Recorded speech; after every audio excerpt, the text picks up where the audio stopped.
The cities had fallen long ago. One by one, each stronghold had gone dark, overrun by the endless tide of undead that swept across the continent. Governments collapsed. Armies scattered.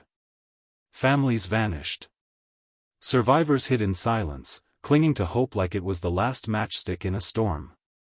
But hope burns out. Until 30 remained. They weren't soldiers anymore. Not really. Not after what they'd seen. What they'd lost. Some were ex-military, others scavengers, medics, mechanics, a former teacher, even a child who no longer cried. 30 people. 30 flames. The last light in a world drowning in darkness. And they were done hiding. It was just before dawn when the decision was made. They'd been holed up in an abandoned hydroelectric plant in the north, high in the frozen ridge of Blackstone Pass. For 3 weeks, they waited, listening for signals, scanning the airwaves, hoping for a rescue that never came. But last night changed everything. The youngest of the group, Jace, just 14, had spotted something from the watchtower, a flicker on the far horizon. A shape that moved like a man, but not quite. The creature had stopped 100 meters from the plant and just stared. No attack. No groaning horde. Just a quiet, calculated watch. It wasn't a feral. It was one of the new ones, the evolved. And it was scouting. By morning, the group knew what it meant: they were surrounded. It wasn't safe anymore. Elias, the unofficial leader of the 30, stood in front of the cracked turbine hall, looking over the frost-covered valley as he addressed the others. We waited. We hoped. We prayed someone else would come. But the truth is, he glanced at Mira, his second-in-command, who had already loaded her rifle. We are the rescue now. No one objected. They were past fear. The mission wasn't survival anymore. It was resistance. Their target, Outpost Vulture, a former military command base 50 kilometers south. Weeks ago, a burst transmission claimed the outpost had fallen. But what caught their attention was the signal hidden within: coordinates. A data packet. Something the undead shouldn't be able to replicate. Could be nothing, Lena, the group's tech expert, warned. Could be bait. Or, Raoul muttered, it's the last map to beating these freaks. Whether it was a trap or not, they had no other lead. And sitting still was a death sentence now. They packed up in silence. 30 fighters. Each one armored in scavenged gear, some weapons old and rusted, others homemade. A single truck, half-armored, jury-rigged with steel panels and lined with barbed wire, would carry the wounded and supplies. The rest would move on foot. By midday, they reached the valley edge. It was a graveyard of machines. Dozens of broken military transports littered the canyon road below, burned out, shredded, twisted metal husks left from an old battle between the living and the dead. Jace walked beside Mira, both alert. Do you think they'll find us again? They already have, she answered coldly. Question is, how long until they strike? They didn't have to wait long. Just past the ridge, Raoul stopped dead in his tracks. He raised his hand. Silence. Then, the sound. Faint. But wrong. Click. Drag. Click. Drag. From the tree line emerged a lone undead, its jaw hanging crooked, its limbs stiff but fast. Not one of the mindless ones. This one sprinted. Mira didn't hesitate. She raised her rifle and fired once. The creature dropped instantly. But then came the growl, a low chorus echoing through the forest. More were coming. Elias shouted, "Form up. Circle around the truck. Defensive line." The undead burst from the trees, fast and relentless.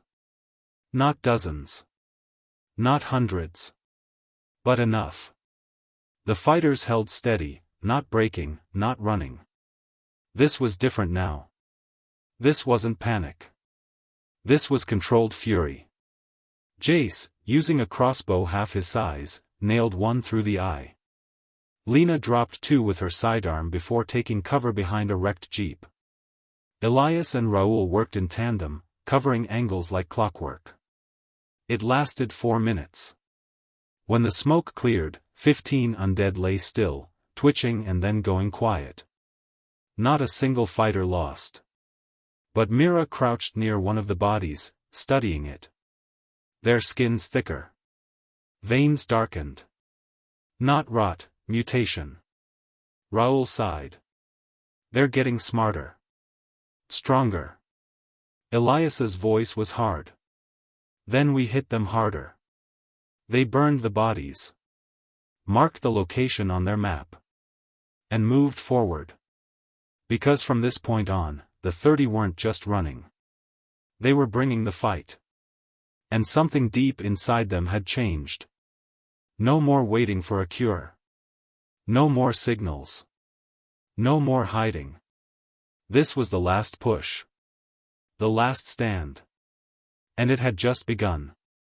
The road that led to Outpost Vulture passed through a place once called Black Hollow, a forested valley now swallowed in mist and silence.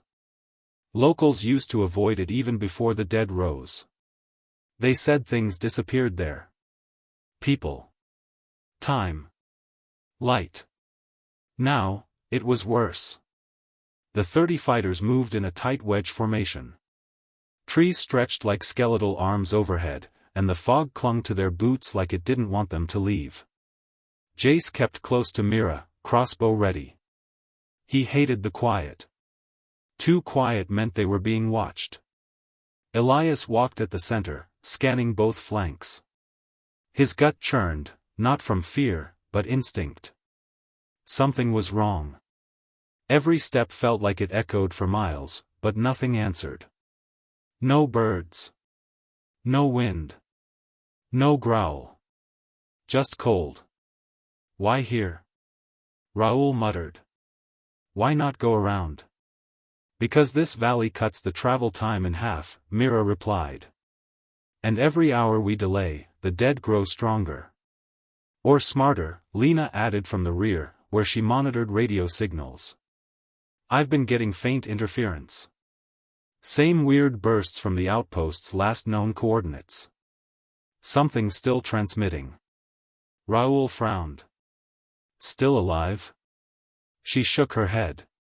No. It doesn't sound like any human language. 2 hours in, they reached the center of the hollow. A broken bridge spanned a dry creek bed, old concrete cracked by time and fire. Black scorch marks littered the walls. This was a kill zone once. A big one. Jace nudged a half-buried helmet with his foot. This was a stand? Yeah, Elias said. Years ago.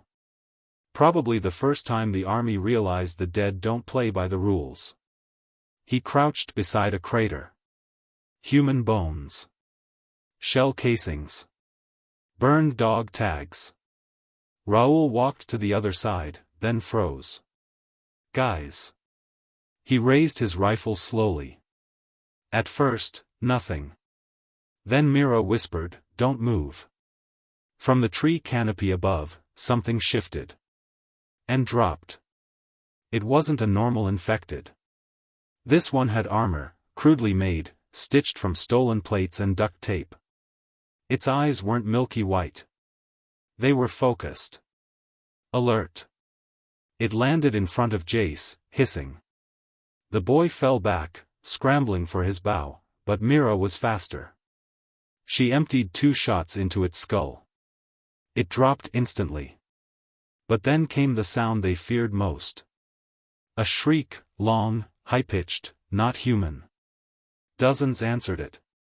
Raoul growled. Ambush. They swarmed from the trees, not limping, not clawing blindly, but running with purpose. Elias shouted, "Form circle. Keep your backs covered." The fighters snapped into place. Bullets flew. Crossbow bolts struck. Explosives burst from trip mines hidden along the creek bed. But the creatures weren't dying easily. They ducked. They dodged. Jace saw one leap over a mine. They're learning. A scream rang out from the rear. Lena. One of the armored infected had tackled her. It wasn't biting. It was holding her down, choking her. Jace didn't think. He sprinted, jammed a blade into the creature's neck, and pulled Lena free.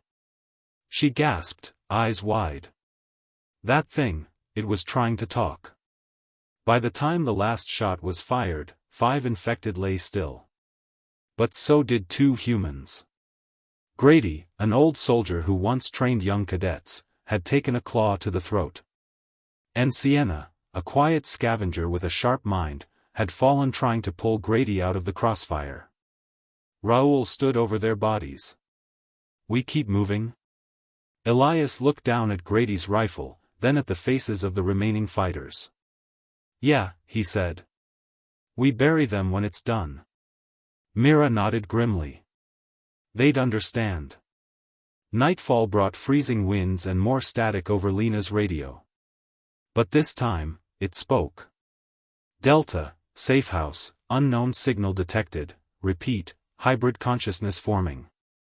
Everyone gathered around her terminal. That was automated, she said. A delayed trigger message from Outpost Vulture. They did find something. A signal, maybe a cure. Or a mind behind the virus. Something central. Raoul's face darkened. Or something worse. Jace looked between them. If it's real, we have to find it. Elias nodded. We will. But his voice was heavy. Out of 30, they were now 28. And something about this valley stayed with him, not just the way the infected fought, but the way they waited. Planned. Hid. This wasn't just evolution. It was organization. And whatever waited at Outpost Vulture, it might not be human anymore. The survivors saw the broken perimeter of Outpost Vulture just after dawn. The base sat in the middle of a sun-scorched valley, its once formidable fences torn down like paper. Watchtowers leaned at odd angles, and deep scorch marks marred the buildings, remnants of an explosion or worse. No movement. No groans. No birds. Just silence. Elias raised his binoculars from the tree line. Looks abandoned. Mira, kneeling beside him, scanned the road leading to the main gate. Or they wanted to look that way. Behind them, the remaining 28 fighters stayed low. They had buried Grady and Sienna in shallow graves outside Black Hollow, each marked with handmade symbols, a silent promise that they weren't forgotten. Jace gripped his crossbow tighter. We're really going in there? Lena tapped the side of her radio unit. Signal's stronger now. There's something still transmitting from inside. Automated maybe, or something else. Raoul scanned the skies. And no vultures. Everyone turned. He was right. For a place filled with death, there were no scavengers. No flies. No crows. Just stillness. The squad approached the outpost from the east, using overgrown trenches for cover. The old military base had been repurposed as a command hub in the early days of the outbreak. That was before the Horde swallowed it. They reached the main gate. It hung twisted on its hinges, coated in rust and something black that pulsed in the sunlight. What is that? Mira asked. Elias crouched beside it, running a glove over the dark stain. It shimmered. Not blood. Not oil. Something else. Organic. Raoul muttered, I've got a bad feeling about this place. Inside, the building stood like gravestones, empty shells of what had once been order and resistance. The barracks had collapsed. The motor pool was charred, vehicles turned into metal skeletons. But in the center of it all stood the main command structure, intact. Unscathed. Too clean. The fighters fanned out, weapons raised, sweeping doorways and rooftops. Every step was careful. Every breath controlled. They reached the entrance to command. A metal door, sealed shut, with a blinking red panel. Jace stepped forward, pressing a button. The panel flickered, then turned green. Click. The door opened. Lights buzzed to life. Electricity still flowed. Raoul stared. How the hell is this place still powered? Emergency grid maybe, Lena guessed. Or backup generators. But this far out? They shouldn't be working. Elias motioned forward. Inside. Tight formation. The command center was strangely pristine. Monitors glowed. Desks were orderly. Maps still hung on the walls, showing old quarantine zones and fallback routes, all failed now. A single console blinked in the center of the room. Lena rushed to it, fingers dancing over the interface. It's broadcasting, she whispered. Encrypted. Military grade, but it's fractured. Someone or something tampered with the code. She paused. No. Not someone. This is artificial. Elias tensed. A machine? Lena's brow furrowed. Maybe. Or, something that used to be human. Suddenly, the lights dimmed. Jace backed away. What was that? The door slammed shut behind them. A voice filled the room. Not mechanical. Not human. Both. Identify. Resistance signature, confirmed. The room chilled. The voice continued, calm and eerie. Welcome to Vulture Base. Project Revenant has begun. Lena gasped. Revenant. I've seen that name before. It was a top-secret protocol, something about neural networks and infected behavior. Elias asked, behavior control? No, she replied slowly. Behavior integration. They were trying to merge a human mind with the virus. To understand it. Maybe even control it. Mira stepped back. They made a hybrid? Before Lena could answer, the screens flickered. One lit up with a face, distorted, barely human. A man once, perhaps. Now only fragments remained, eyes black, veins pulsing, skin gray like ash. This form remembers pain, the face said. I was Captain Alden, now I am the bridge. You brought more minds. I feel them. Jace shouted, shut it off. Lena pulled a cord, and the screen went black. But the message had been delivered. The undead weren't just evolving randomly. They were being led. Elias rallied the fighters. We need to leave. Now. They turned toward the exit, but the floor vibrated. Something moved beneath. Thud. Thud. Thud. The door burst open. It wasn't a horde. It was one. Massive. Taller than any human. Its muscles bulged, skin armored in thick bone-like plates. Its face was blank. Controlled. Raoul fired first, bullets sparking off its hide. Mira tossed a flash grenade. Boom. Smoke. Screams. Then silence. The creature was gone. Jace breathed heavily. It let us go? Elias looked back at the flickering console. No. It wanted us to see. To know. This war just changed. Elias led the team through the twisted corridors of Vulture Base, every boot step echoing off walls that still hummed with a strange, invisible energy. The air felt thicker now, charged, as if something ancient and wrong pulsed just beneath the surface. No one spoke. Even Raoul, usually quick with a sarcastic remark, kept silent. The memory of the hybrid creature, the Revenant, still clung to their minds. Its calm, hollow voice had been worse than a scream. Mira checked her rifle for the third time. We have to move fast. That thing could come back. Or worse, it could be watching us. Jace, covering the rear, nodded but said nothing. His hand gripped his crossbow tightly, knuckles pale. His mind wasn't on the mission. It was still in that command room, staring at the face of a man who was no longer a man. Lena, carrying the salvaged data core, walked beside Elias. I got what I could. Maps, logs, fragments of the Revenant protocol. If we can decrypt it, maybe we'll find out what it's really planning. Elias didn't stop moving. Or how to kill it.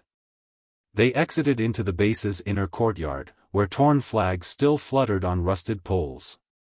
The air stank of rot and ozone. Eyes up, Raoul warned. This place feels like a trap. Something crunched under Myra's boot. She looked down. A skeleton in a soldier's uniform, only it wasn't decomposed like the others. It was burnt from the inside out, ribs shattered outward, skull melted at the crown. Jace crouched beside it. This wasn't from a fire. Something exploded, inside him. Lena's face turned pale. Neuralink overload. That's what happens when the virus tries to rewrite a brain that's already resistant. Mira whispered, he fought back. And lost, Elias said grimly. Let's not join him. Suddenly, a warning ping echoed from Lena's wrist monitor. Red dots blinked into existence, fast-moving. Raoul checked his scope. We've got movement. 10, no, 15 runners. Coming from the north fence. Jace cursed. They found us. Elias turned toward the old motor pool. Cover's thin. But there's a fuel truck parked inside. Still intact. Mira caught on instantly. We light it. Block the north path. Elias nodded. Do it. The rest, follow me. Mira and Raoul broke off, sprinting to the truck. The others dashed toward the base's south perimeter, toward a hidden supply tunnel that led out to the hills. Inside the motor pool, Mira climbed into the cab of the fuel truck. The ignition was shattered, but she didn't need the engine. Just the fuel. Raoul prepped a thermite grenade. This'll turn the whole thing into a bonfire. Time it right, Mira said. Not before we're clear. Outside, the first infected broke into view. Not shamblers. These were leaner. Faster. Some still wore scraps of military gear. They sprinted toward the motor pool like trained hunters. Raoul pulled the pin. Go. He lobbed the grenade and bolted after Mira. Behind them. Boom. The blast rocked the entire compound. Flames ripped skyward, consuming the truck and a dozen undead in one instant. The shockwave hurled others off their feet. It bought time. But not much. Elias led the group down into the supply tunnel. It was dark, damp, and filled with the scent of rust and wet earth. Emergency lights flickered along the walls. Jace turned to Lena. Did we just make it out of a trap, or are we still inside it? Lena hesitated. If the Revenant let us go, it might be tracking us. Elias stopped suddenly. A figure stood ahead, blocking the tunnel. Weapon raised. Helmeted. Not infected. Identify yourselves, the voice barked. A woman. Raoul raised his hands.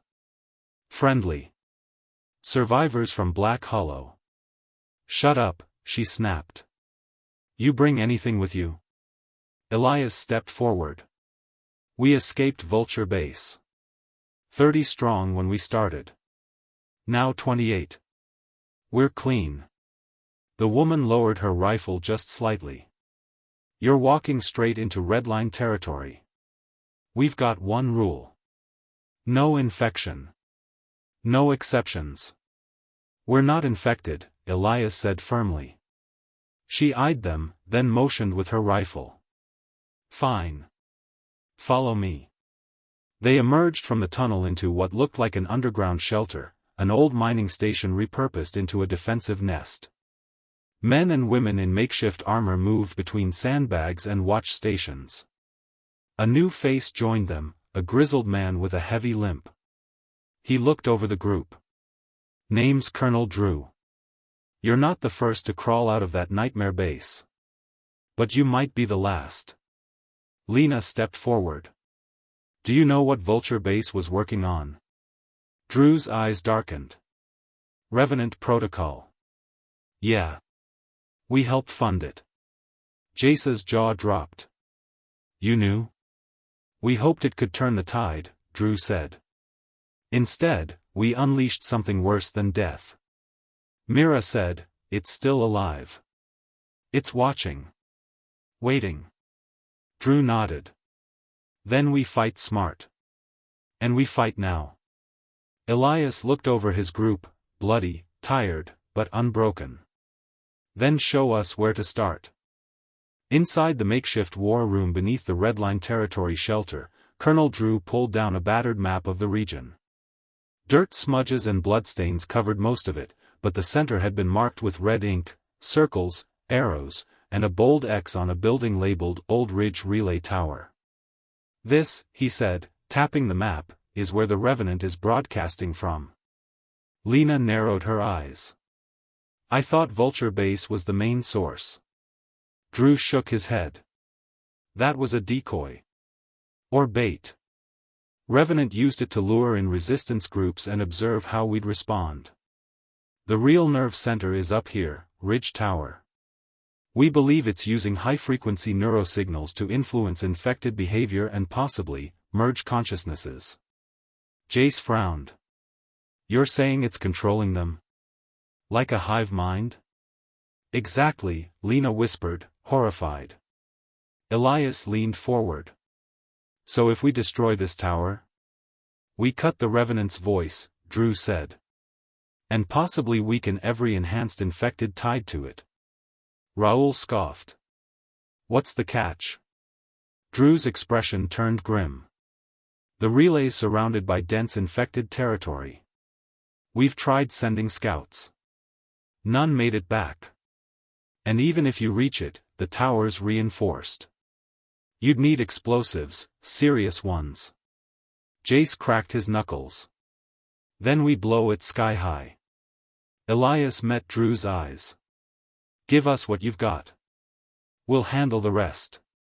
By midnight, the survivors were back above ground, loading gear into an old armored truck. It rattled and hissed like a dying animal, but its steel plating and spiked grille gave it enough menace to part small herds of undead. They named it Juggernaut. Mira slid into the driver's seat while Lena worked on syncing their data with Drew's maps. Elias stood on top of the truck with binoculars, scanning the starless horizon. Jace sat in the back, checking their explosives, enough to level a city block. Raoul tossed him a pack. Don't drop anything. I still like my limbs. Lena interrupted. One more thing. I isolated a pattern in the Revenant's broadcast. It's not just instructions. It's memory. Elias turned. What kind of memory? Names. Faces. Ours. It's learning who we are. Mira clenched the wheel. Then let's give it something to remember. The road to Ridge Tower was long and broken. Trees grew wild through cracked asphalt, and old burned-out cars littered the highway like rusted tombs. It wasn't long before the first infected appeared. Dozens of them. Not wild. Not random. They stood in the middle of the road, motionless, blocking the path like a barrier of flesh. Jace muttered, creepy. Elias climbed down from the roof. We're not stopping. Mira hit the gas. The Juggernaut roared forward, its reinforced bumper slamming into the blockade. Bodies flew. Bones snapped. But even as they fell, the infected didn't scream. They smiled. Raoul cursed. What the hell are they? One leapt onto the windshield, its eyes glowing faint red, its jaw clicking in time with a rhythmic sound. A broadcast. Shut it down. Elias yelled. Lena fired a pulse from the jamming device she'd built. The signal shattered, and so did the infected's mind. It convulsed and rolled off the hood, lifeless. Jace stared. So they're being puppeted. Elias nodded. Let's cut the strings. Hours later, they reached the perimeter of Ridge Tower, a skeletal, rusted structure rising from a field of collapsed buildings. Lightning flickered across the sky, casting eerie shadows through the metal beams. It was quiet. Too quiet. They approached on foot. Lena held the jamming device high. We're close. It's broadcasting at full strength now. Suddenly, a scream echoed from the tower's base. Then another. Not undead. Human. They rushed forward and found a cage, welded together from broken shopping carts and fence wire. Inside, 5 survivors sat huddled, eyes glazed over, twitching as if in pain. One of them looked up. Help. Lena knelt. What happened to you? The woman whispered, it's in our heads. Showing us things. Memories that aren't ours. Jace pulled at the cage. They're being used to amplify the signal. Mira placed charges on the cage hinges. Then we break it all. Raoul checked his weapon. We've got company. From the shadows, a new wave of infected emerged, faster, more focused, their heads twitching in sync with the tower's pulse. Elias drew his blade. Hold the line. Mira, light that tower. Gunfire ripped through the ruins as the last 28 survivors formed a protective circle around the cage. Mira dashed toward the tower base, dodging clawed hands and jagged teeth. She planted the charges while Lena screamed coordinates into the radio. Jace and Raoul held the front, arrows and bullets flying. Elias fought like a man possessed, blades spinning, blood flying. The infected were relentless. Then. Boom. The first charge went off, shaking the tower. Mira ran back, detonator in hand. Now, she screamed. She slammed the trigger. Boom. The tower collapsed in on itself, flames devouring steel and circuitry. The pulse stopped. The infected froze mid-step. Then they fell. Dead. For now. The survivors stood in the smoking ruins, breathing hard. Lena looked at her scanner. Silence. No more signal. Elias raised his head toward the stars. That's for everyone you took. But deep beneath the earth, something else stirred. Revenant was wounded. But not dead. Not yet. The ridge still smoldered when the survivors made camp near the ruins of the collapsed tower. The night was unusually quiet. No moans. No screams. Even the wind had stopped as if the world itself was holding its breath. Elias sat by the fire, cleaning blood from his blade. His face, streaked with dirt and dried sweat, looked older than it had a day ago. You think it's over? Mira asked quietly, sitting beside him. Elias didn't answer at first. He glanced out at the others, Raoul patching up a gash on Jace's arm, Lena checking her scanner for signs of another signal, the 5 freed prisoners resting in silence. No, he said finally. I think we just silenced one of its mouths. But the monster's still breathing. At dawn, Lena stood in the shadow of the broken tower, examining the wreckage. Something's wrong, she murmured, tapping the cracked screen on her wrist scanner. Raoul joined her, chewing dried jerky. Define wrong. We blew up its tower. Infected are gone. Seems right enough to me. It's not just about the signal. I've been scanning the surrounding frequencies. There's a new pattern emerging. Quieter, lower, almost like it's rebuilding. Jace, who'd been eavesdropping, stepped closer. So we woke something up? No, Lena said, her eyes narrowing. We lured it out. Later that day, the 5 rescued prisoners, still disoriented, began to speak more clearly. One of them, a woman named Piper, explained what had really happened inside Ridge Tower. It wasn't just broadcasting, she whispered. It was recording. Every scream. Every thought. Every death. We were being used as live memory banks. Jace looked horrified. For what? Piper stared at the horizon. To learn us. Elias tightened his grip on his knife. You mean it's studying us, planning something worse? Piper nodded slowly. You destroyed the signal, yes. But the thing behind it? It's already moved on. And it's angrier now. That evening, the group received a distorted radio transmission. Lena caught the static-filled message as it pulsed through on a forgotten channel. You burn one voice, but the mind remains. You made a choice. Now I will respond.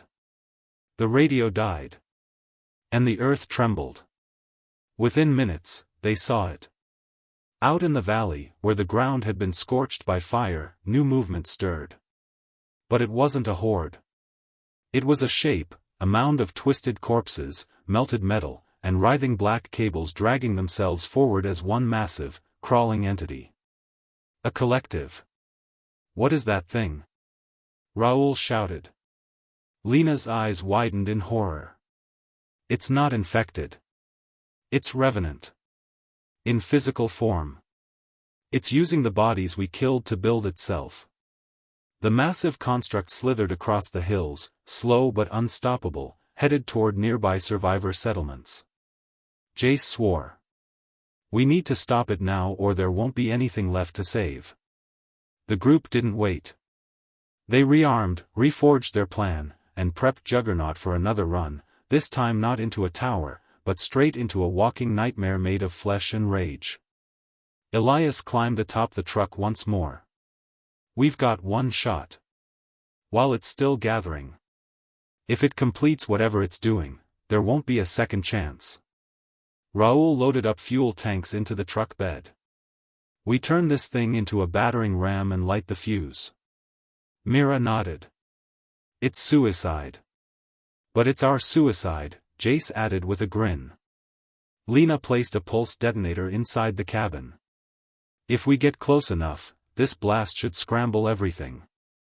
Not just the bodies, the AI at the center. Piper looked up from where she sat, pale but determined. Let me help. I was part of its system once. I know how it thinks. I can guide you in. Elias hesitated, then gave a short nod. Then let's end what we started. They drove into the night. The Juggernaut roared toward the valley where the Revenant's grotesque form shifted under moonlight, dozens of faces fused into its surface, blinking and twitching. As they approached, the voices began. From radios. From their own headsets. Even from the walls of the truck. Why fight the end? Why bleed for a world that broke you? Join the evolution. Mira screamed and yanked out her earpiece. Piper's voice cut through. Ignore it. It's trying to weaken your resolve. Stay sharp. The Revenant began to rise, a tower of the dead now fully mobile, tendrils reaching for the truck. Jace shouted, Now, Lena. She slammed the detonator. A pulse burst outward, a wave of sonic and electromagnetic fury. The Revenant staggered. Do it again. Elias yelled. Another pulse. And another. The bodies began to fall apart, limbs sliding from sockets, cables snapping. But the core kept moving. Piper, clutching the jamming device, whispered a final command. A feedback loop, something from deep inside the data she had absorbed while imprisoned. Goodbye, she whispered, before pressing the last trigger. The device exploded in her hands. A flash of blue light consumed the revenant's core. Then, silence. Real, pure silence. The survivors stood among the wreckage. 24 remained. 6 more had fallen in the charge. But the revenant was gone. For now. The smoldering ruins of the revenant construct lay silent in the valley. The air, thick with ash and the acrid scent of scorched flesh, seemed to hang heavy over the remaining 24 fighters. They had won. But it didn't feel like victory. Elias stood apart from the others, staring down at the twisted fragments of what had once been Piper's device. She had sacrificed herself to destroy the revenant's mind core. The memory of her whisper, "Goodbye," still echoed in his thoughts. Behind him, Raoul stacked salvaged weapons onto a tarp. Jace limped through the wreckage, his left leg wrapped in a blood-stained cloth. Mira helped Lena solder the broken jamming device into a short-range scanner, salvaging what she could. But even in the quiet, Lena's face remained troubled. "This isn't right," she murmured. Mira glanced over. "We won, didn't we?" Lena shook her head. The pulse frequencies Piper triggered, they were too targeted. Too clean. It didn't just destroy the revenant, it redirected something. Jace overheard. Redirected? Before Lena could answer, the scanner in her hand let out a soft ping. Everyone froze. The signal wasn't from outside. It was coming from inside their group.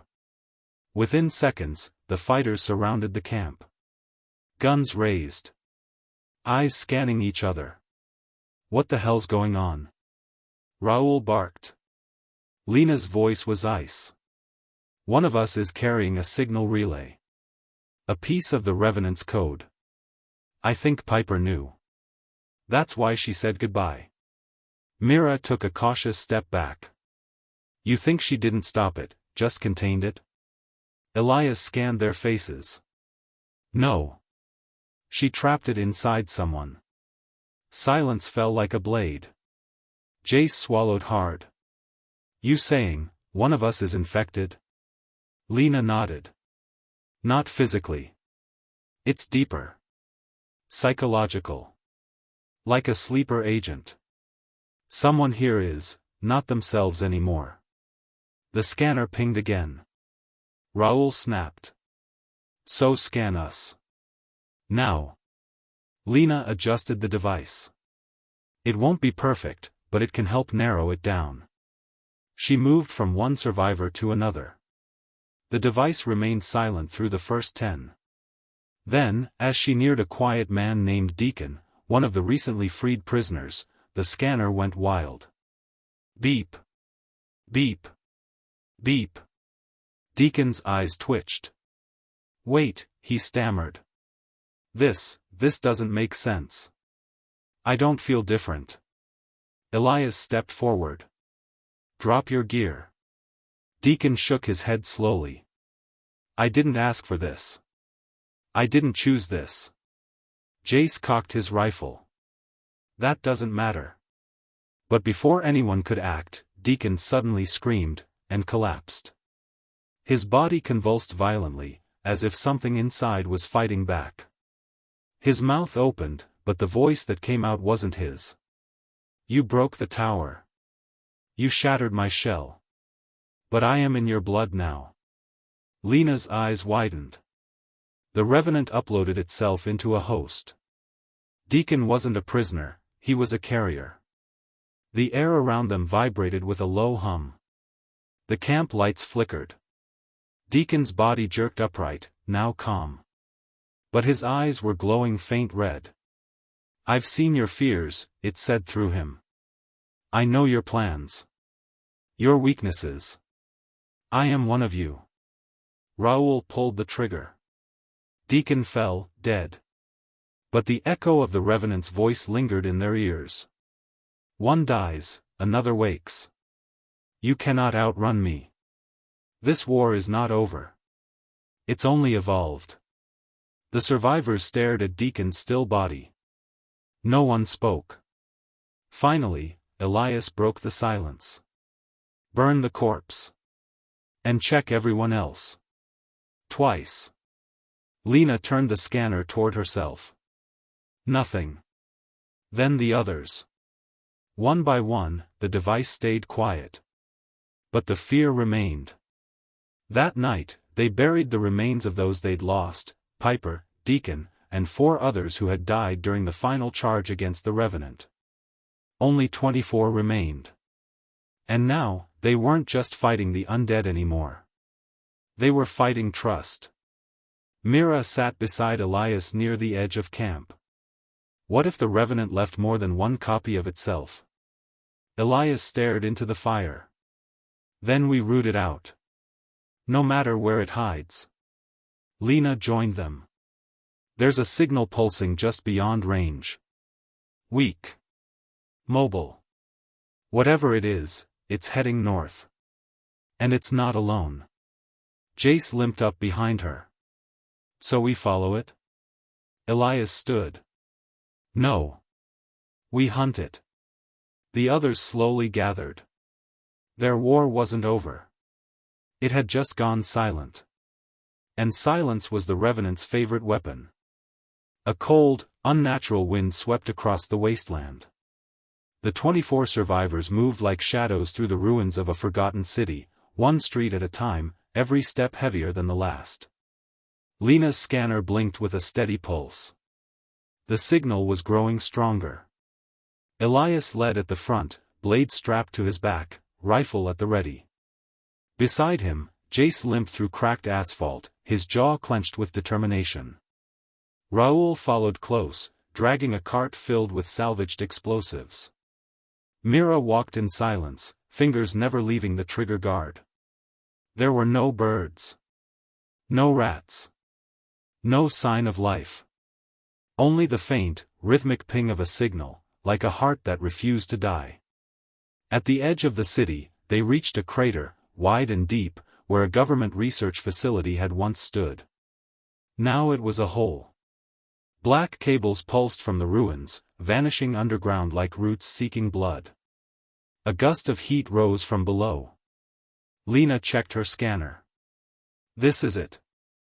The core signal is directly beneath us. Elias looked at the others. We go down, we finish this. No speeches. Jace grinned. Good. I hate speeches. They descended into the dark. Inside the underground facility, they found the remnants of the old world, rusted lab equipment, shattered glass, and blood-stained floors. Flickering lights bathed the corridors in sickly yellow hues. The air buzzed with static. Then they found it. A chamber, circular, walls lined with screens still glowing, cables hanging like vines. At the center, a pulsating sphere of light floated above a platform of writhing flesh and metal. Dozens of faces pressed outward from the surface, whispering wordless terror. The Revenant. It had built itself a heart. You should not have come, a voice echoed through the chamber. It came from everywhere, walls, floors, their own earpieces. You were meant to fall in the cities. To vanish in silence.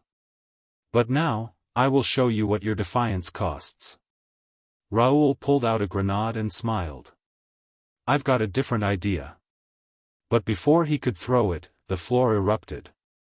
From beneath the platform, a new entity emerged, twice the size of any human, formed from corpses fused with machinery. It roared with a dozen mouths and lurched toward them. The Revenant had given itself a body. Fall back. Elias shouted. Jace opened fire, bullets sparking off the thing's metallic limbs. Mira hurled a firebomb, flames catching the creature's back, but it didn't stop. Lena rushed to the control panel. I can overload the core, but it needs time. You have 2 minutes. Elias yelled. The Revenant screamed, a sound that made their vision blur. It swung one massive limb, knocking Jace against the wall. Blood sprayed from his mouth, but he lifted his rifle again. Raoul ducked beneath a swing and jammed a grenade into one of the creature's joints. It detonated, blowing off part of its arm. The beast shrieked. "Keep hitting it!" Mira shouted, firing round after round. Lena's voice rang out. "The core is destabilizing. 30 seconds. The creature lunged for her. Elias leapt between them, driving his blade into the monster's face. Sparks flew. Blood, thick and black, splattered across the floor. The creature reeled back, and Elias turned to Lena. "Now!" She slammed her fist into the control panel. The lights turned red. The entire chamber shook. "Run!" Raoul screamed. They sprinted for the exit as the core imploded, pulling the chamber into itself. The revenant's scream grew higher, more human, and then it stopped. Silence. And then light. The survivors emerged from the collapsing facility just as the structure caved in behind them. Dust and debris rained down. The crater filled in like the earth itself had decided to bury the nightmare forever. They coughed, stumbled, and looked at one another. Jace limped out last, bloodied but alive. No revenant voice followed them. No whisper. No static. Just wind. Real, clean wind. They had won. 1 week later, the group stood at the edge of a new settlement, built on ruins, surrounded by barricades, but alive. They were down to 20. But they were 20 fighters who had faced the worst and endured. A radio crackled in Elias's hand. Signal from the east. Survivors found. They're asking for help. He looked at the others. We ready to keep going? Mira nodded. We always were. Raoul smirked. Let's bring the fire. Lena adjusted the rebuilt scanner. And let's make sure nothing like Revenant ever rises again. They walked out of the settlement together, into a world still broken, but breathing again. And behind them, etched into the wall, were the names of all 30 fighters who dared to defy the end. Not all had survived. But all had mattered. End of Part 8.